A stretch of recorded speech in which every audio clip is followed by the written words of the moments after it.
اعوذ باللہ من الشیطان الرجیم بسم اللہ الرحمن الرحیم حامیم تنزیل من الرحمن الرحیم کتاب فصلت آیاتہ قرآنا عربیا لقوم یعلمون۔ سورۃ حامیم سجدہ مکی صورت ہے، نزول کے اعتبار سے 61 ہے، سورہ مومن کے بعد نازل ہوئی ہے۔ یہ صورت چند ناموں سے موسوم ہے: سورۃ فصلت، حامیم، السجدہ، المصابیح، الاقوات۔ فصلت اس کو اس لیے کہا جاتا ہے کہ اس صورت کی شروع میں اللہ نے یہ بات بیان فرمائی ہے کہ قرآن کریم کی آیاتیں کھول کھول کے بیان کی گئی ہے۔ فصلت آیاتہ، حامیم سجدہ اس کو اس لیے کہا جاتا ہے کہ حوامیم کے بیچ میں یہ واحد صورت ہے جس میں سجدہ موجود ہے۔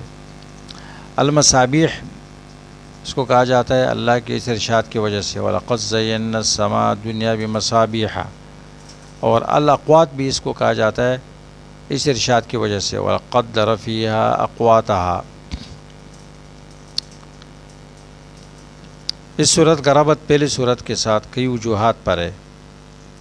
نمبر 1، پہلی صورت میں توحید کے اس بات اور شرک فی الدعاء کا رد تھا، تو اس صورت میں منکرین کے 3 اوہام، 3 شبہات کا دفیع کیا گیا ہے، اس کا جواب دیا گیا ہے۔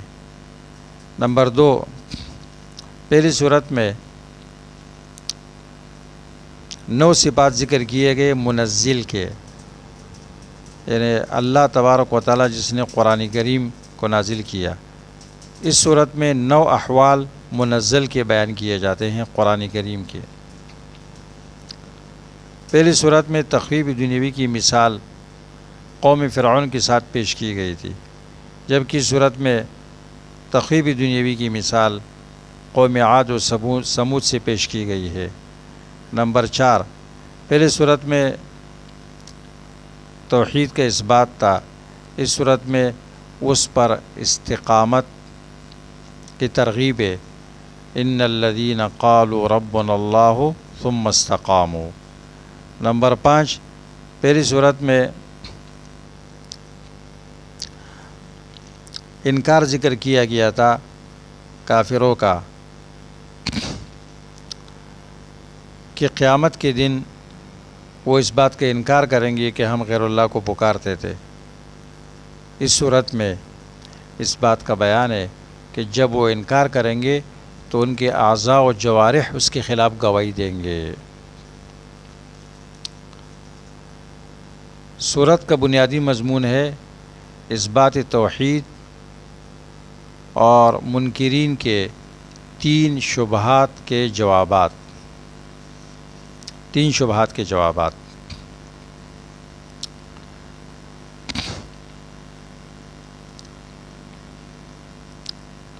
پہلا شبہ، اس میں ان کے اعراض ذکر کیا گیا ہے کہ انہوں نے اللہ کے رسول سے کہا کہ آپ جو ہمیں دعوت دیتے ہیں یہ بات ہماری سمجھ میں نہیں آتی، ہماری سمجھ سے باہر ہے، تو آپ ہمیں تکلیف نہ دیں اس سے۔ اس کا جواب یہ شبہ 5 میں ہے، جواب 6 میں ہے، اور اس کے بعد پھر بشارت ہے۔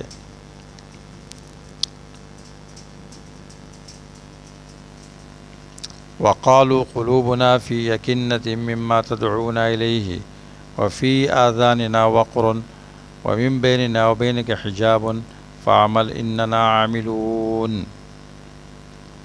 آپ کی بات سمجھ میں نہیں آتی، اس کا جواب دیا گیا یہ کون سی مشکل بات ہے، میں تو سیدھی سادی سی بات کہتا ہوں۔ قُلْ إِنَّمَا أَنَا بَشَرٌ مِثْلُكُمْ يُوحَىٰ إِلَيَّ۔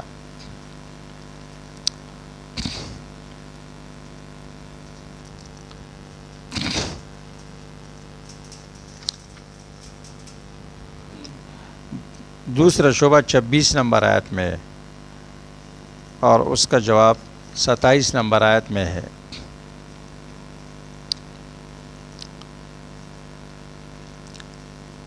پھر تیسرا شعبہ وہ یہ ہے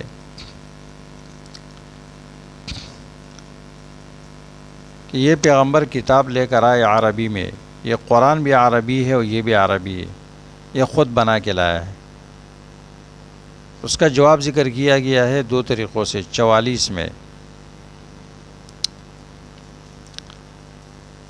تم پھر بھی اعتراض کرتے اعجمی و عربی قل هو للذین آمنوا ھدی و شفاء۔ سورت کی امتیازات۔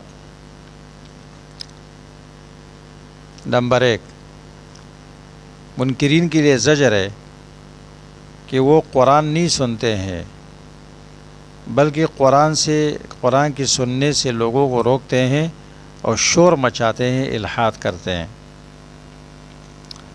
نمبر 2،